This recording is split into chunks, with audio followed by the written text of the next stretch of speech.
बिस्मिल्लाहिर्रहमानिर्रहीम। नाज़रीन अस्सलाम वालेकुम, मैं हूँ इमरान वसीम।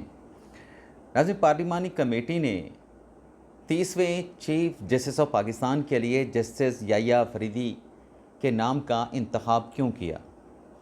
वो कौन सी दो खूबियाँ हैं जो जस्टिस याह्या अफरीदी को दूसरों पर मुमताज़ करती हैं? दूसरों से मुराद सुप्रीम कोर्ट के जजेस हैं। एक तो ये आपको बताएंगे कि वो खूबियाँ जस्टिस याह्या अफरीदी की क्या हैं। एक उनसे मुलाकात का अहवाल भी है, वो आपके सामने रखेंगे। और फिर क्या जस्टिस याह्या अफरीदी ने वाकई पार्लिमानी कमेटी का जो फ़ैसला है उसको एक्सेप्ट कर लिया है? जस्टिस मुनीब अख्तर साहब और जस्टिस मंसूर शाह साहब के नाम क्यों मुस्तरद हुए, या उनके नामों पर गौर उस तरीके से क्यों ना हुआ जैसे जस्टिस याह्या अफरीदी साहब के नाम पर गौर किया गया? तो ये सारी डिटेल इस व्लॉग में आपके साथ हम शेयर करने जा रहे हैं। लेकिन प्रोग्राम के आगाज़ करने से पहले आप नाज़रीन से चैनल सब्सक्रिप्शन की दरख्वास्त करेंगे कि जिन दोस्तों की जानिब से अभी तक हमारे चैनल को सब्सक्राइब नहीं किया गया, उनसे दरख्वास्त होगी कि चैनल को सब्सक्राइब कर लें, बेल आइकॉन का बटन प्रेस करें। वीडियो अगर पसंद आए तो इसे लाइक भी करें और शेयर भी करें। 26वीं नाज़रीन आइनी तरमीम के तहत पार्लिमानी कमेटी बनाई गई। 12 अरकान की कमेटी थी। उसका तहरीक इंसाफ के अरकान की जानिब से, जिसमें बैरिस्टर गौहर अली ख़ान थे, जिसमें साहबज़ादा हामिद रज़ा थे, जिसमें बैरिस्टर अली ज़फ़र थे, उनकी तरफ से तो फ़ैसला किया गया था कि हम कमेटी के इजलास में जाएंगे। लेकिन जो पॉलिटिकल कमेटी है पाकिस्तान तहरीक इंसाफ की, उसने मुखालफत कर दी कि हम इस कमेटी का, पार्लिमानी कमेटी का बायकॉट करेंगे। ये जो नाज़रीन बायकॉट किया गया तहरीक इंसाफ की जानिब से, दरअसल बैरिस्टर गौहर साहब ने तो नाम दे दिए थे, सियासी कमेटी ने अपने चेयरमैन से क्वेश्चन कर लिया कि आपने ये नाम क्यों दिए। जब हमने 26वीं आइनी तरमीम के हवाले से वोट नहीं किया, उसकी अब हम मुखालफत कर रहे हैं, तो हमें इस आइनी तरमीम से जुड़े किसी भी प्रोसेस का हिस्सा नहीं बनना चाहिए, उसकी मुखालफत करनी चाहिए। तो गौहर साहब नहीं आए। पार्लिमानी कमेटी के इजलास में एक मुख्तसर का वक्फा करके तहरीक इंसाफ को लाने की, मनाने की कोशिश की गई, लेकिन वो कोशिश नाज़रीन नाकाम हुई। अब पार्लिमानी कमेटी के इजलास में क्या होता रहा, ये फ़ैसला कैसे हुआ, ये सारी डिटेल आपके सामने रखने से पहले जस्टिस याह्या अफरीदी साहब की खूबी क्या है, ख़ासियत क्या है, मैंने उनकी शख्सियत को कैसे पाया है, तो ये पहले डिटेल, क्योंकि आपके लिए दिलचस्पी के हामिल है, ये डिटेल आपके साथ हम शेयर कर लेते हैं।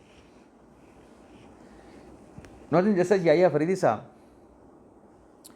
जो सुप्रीम कोर्ट में मुख्तलिफ़ तकरीबात होती हैं, यानी जुडिशल कमीशन किसी हाई कोर्ट के जज को सुप्रीम कोर्ट का जज अपॉइंट करे तो तकरीब हलफ बर्दारी होती है।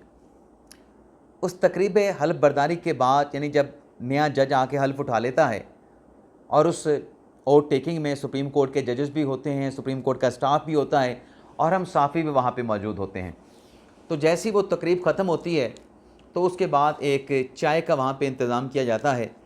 चाय होती है, कॉफ़ी होती है, ग्रीन टी होती है, बिस्कुट्स होते हैं, और सैंडविचेस होते हैं, और वो छोटे वाले समोसे होते हैं। तो उस चाय पार्टी आप कह लें या टी पार्टी, आप जो भी आपने नाम देना है वो आप नाम दे सकते हैं, उसमें हमारा इंटरेक्शन जजेस के साथ भी होता है। बात हो जाती है, गपशप हो जाती है, किसी इशू पे डिस्कस कर लिया, लेकिन वो तमाम ऑफ द रिकॉर्ड होती है। हाँ, कोई ऐसी गुफ्तगू हो, कोई ख़बर की बात हो, वो पूछ के उनसे, फिर उनसे इजाज़त लेके कि क्या ये ख़बर दे सकते हैं। अच्छा, ख़बर मैक्सिमम क्या होती है कि जी वो उस केस का बेंच जो है वो कब बनेगा, उस बेंच में कौन कौन शामिल होगा, ये हम पहले की बात कर रहे हैं, प्रैक्टिस एंड प्रोसीजर कमेटी से पहले की बात कर रहे हैं। अब तो कमेटी में फ़ैसला होता है, किसी एक जज को नहीं पता होता कि बेंच का बनेगा। अच्छा, फिर कोई फ़ैसला महफूज होता है, वो जजेस से पूछ लिया कि ये फ़ैसला कब सुनाया जाएगा, तो जज आगे से बता देता है कि फ़ैसला तहरीर कर रहे हैं, 7 दिनों में आ जाएगा। जैसे पिछले दिनों हमारी जस्टिस मंसूर शाह साहब के साथ एक प्राइवेट होटल में, वहाँ पे एक तकरीब थी 11 अगस्त को, मिनॉरिटीज़ के हवाले से, मिनॉरिटी के आलमी दिन पर।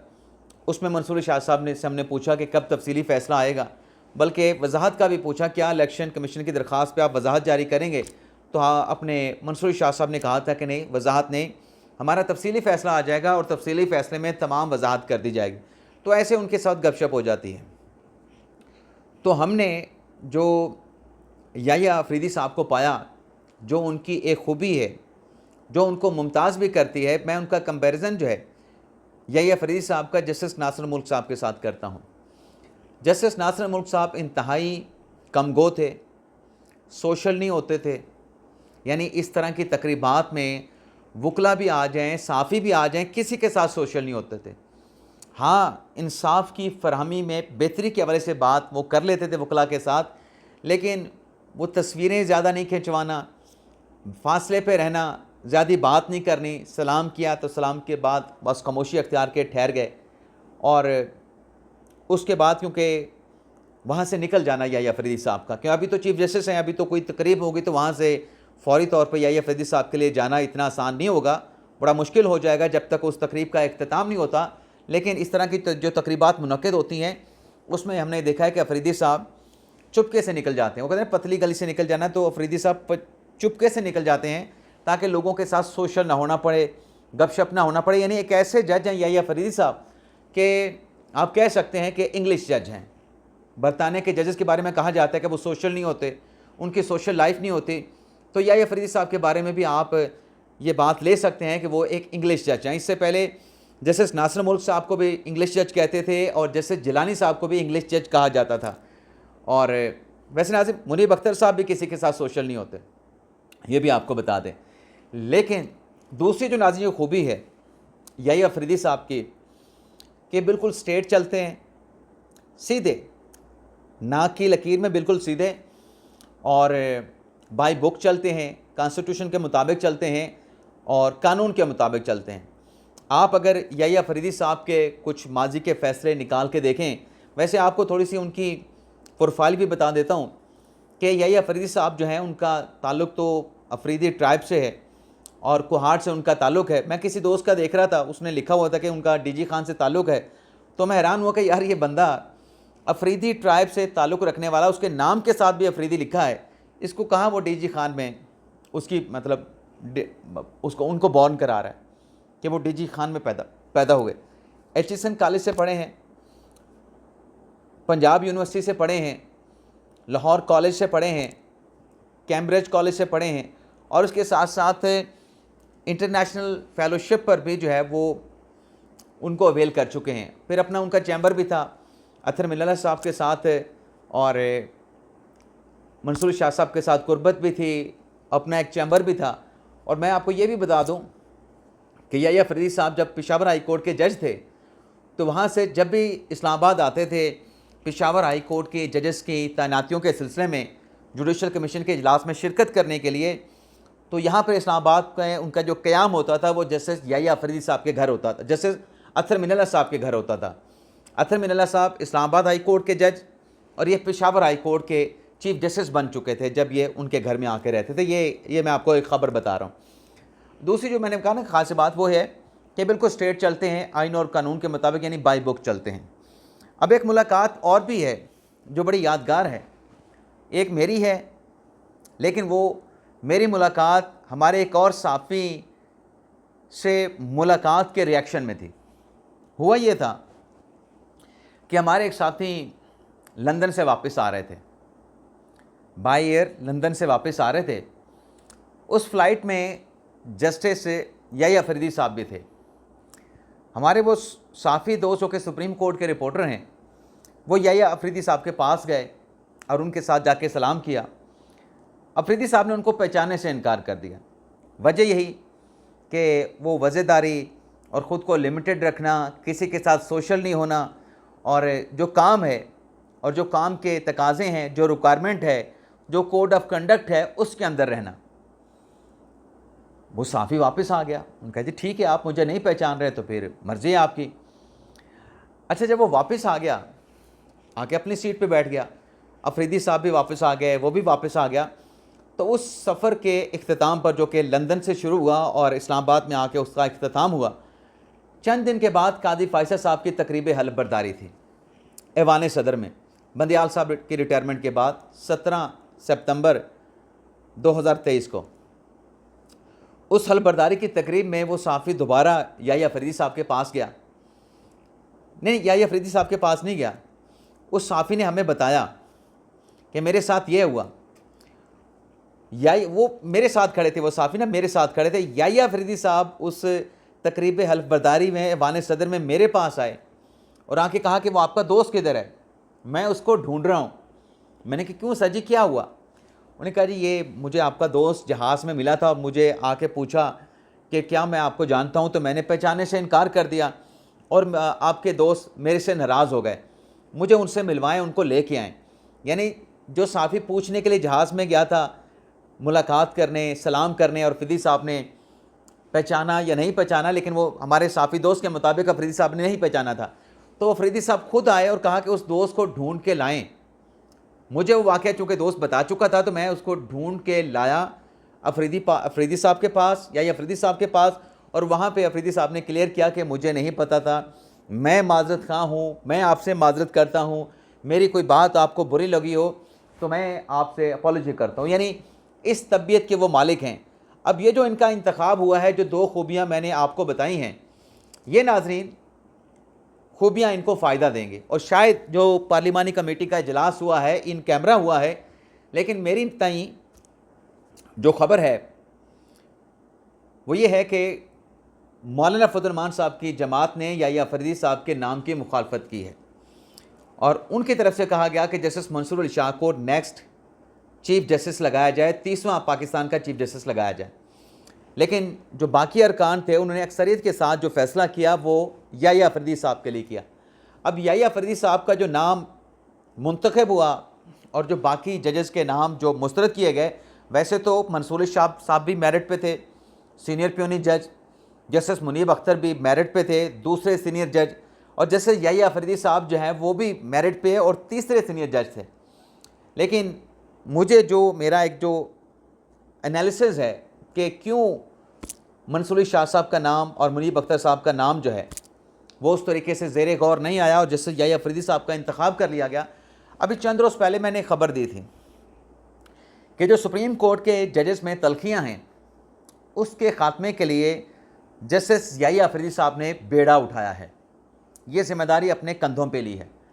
कुछ हमारे साथियों ने इख्तलाफ किया कि ये आपकी ख़बर दुरुस्त नहीं, एक वकील साथी ने भी आके कहा, लेकिन वो ख़बर ज़ाहिर सी बात हर किसी की राय हो सकती है, वो ख़बर 200% दुरुस्त थी, दुरुस्त है और दुरुस्त रहेगी, और मैं इस खबर पे स्टैंड करता हूँ क्योंकि वो परफेक्ट ज़राए की खबर थी, बावसूख ज़राए की खबर थी। तो ये जो उनका एक कंडक्ट था, जो लीडरशिप क्वालिटी उनमें हैं कि वो हाइपर नहीं होते, कि वो फौरी तौर पे किसी भी मामले को उस तरीके से फौरी तौर पे उसका रिएक्शन नहीं देते और बड़े काम एंड कूल रहते हैं और समझते हैं चीज़ों को और साथ लेके चलते हैं। यानी उनका जो इंतखाब हुआ, जो क्वालिटी उनकी है, एक तो बाई बुक जाना, आइन और कानून के अंदर रहना। आप फैसले निकाल के देखें याह्या अफरीदी साहब के, कोई ऐसा फ़ैसला याह्या अफरीदी साहब को आपको ऐसा नहीं मिलेगा, जैसे याह्या अफरीदी साहब का ऐसा कोई भी फ़ैसला आपको नहीं मिलेगा जिसको आप सर्कल करके कहें कि ये फ़ैसला जैसे याह्या अफरीदी साहब का मुतनाज़ है, जिससे मुल्क में इर्ताश पैदा हुआ या जिससे मुल्क में किसी सियासी जमात में इर्ताश पैदा हुआ। कोई ऐसा फ़ैसला आपको याह्या अफरीदी साहब का नहीं मिलेगा। और यही जो खूबी थी, यही जो उनका प्रोफाइल था, यही उनकी खासियत बनी है। अब मैं मज़ीद इससे ज़्यादा कुछ नहीं कहूँगा, बाकी अंदाज़ा आप खुद लगा लें। लीडरशिप क्वालिटी उनकी देखी गई और फिर ये देखी गई कि सबको साथ लेके चलते हैं, मुहिम जोई वाले नहीं हैं, सुलह जोई वाले हैं, इख्तलाफ नहीं करते, लोगों को तोड़ते नहीं, लोगों को आपस में जोड़ते हैं। तो ये उनकी खूबियाँ उनके काम आई हैं और इसलिए उनके नाम का इंतखाब किया गया है। लेकिन अब पार्लिमानी कमेटी में तो ये फ़ैसला कर लिया, अब आगे फ़ैसला ज़ाहिर सी बात है कि वज़ीर आज़म को समरी जाएगी, वज़ीर आज़म सदर पाकिस्तान को एडवाइस करके भेजेंगे और वो इसके ऊपर हतमी नोटिफिकेशन जारी करेंगे। लेकिन एक्सेप्ट करना है, रिजेक्ट करना है, ये सोली अख्तियार जो है वो याह्या अफरीदी साहब का होगा कि वो इस अपॉइंटमेंट को एक्सेप्ट करते हैं या इस अपॉइंटमेंट को वो रिजेक्ट करते हैं और मामला दोबारा फिर पार्लिमानी कमेटी की कोर्ट में चला जाएगा। अब दोबारा पार्लिमानी कमेटी में जब जाएगा तो फिर जो बाकी 2 नाम बचे हैं, जस्टिस याहिया अफरीदी साहब और जस्टिस मुनीब अख्तर साहब के, फिर कमेटी को उसमें जो सीनियर जस्टिस मंसूर अली शाह साहब हैं उनके नाम पर गौर करके उन दोनों में से, मतलब जो नेक्स्ट सीनियर है, उन नामों में से फिर नाम देना पड़ेगा, नॉमिनेशन करनी पड़ेगी। यानी बेशक अभी मुनीब अख्तर साहब का, मंसूर शाह साहब का नाम नहीं हुआ, अगर याहिया अफरीदी साहब इनकार कर दें तो फिर मामला इन जजेस पे भी आ जाएगा। लेकिन सवाल ये है कि जब पहले ये जजेस सुपरसीड हो गए और पार्लिमानी कमेटी ने याहिया अफरीदी साहब को एक्सेप्ट कर लिया एज ए 30वें चीफ जस्टिस ऑफ पाकिस्तान, तो अगर याहिया अफरीदी साहब इनकार करें, उनके इनकार के बाद ये जो सुपरसीड होने वाले जजेस हैं, बड़ा क्वेश्चन है नाज़रीन, $1 मिलियन क्वेश्चन है कि क्या जस्टिस मंसूर अली शाह और जस्टिस याहिया अफरीदी साहब फिर पार्लिमानी कमेटी की ऑफ़र को एक्सेप्ट करेंगे कि याहिया अफरीदी साहब ने तो इनकार कर दिया, क्या आप चीफ जस्टिस पाकिस्तान बनेंगे? ये नाज़रीन $1 मिलियन क्वेश्चन है।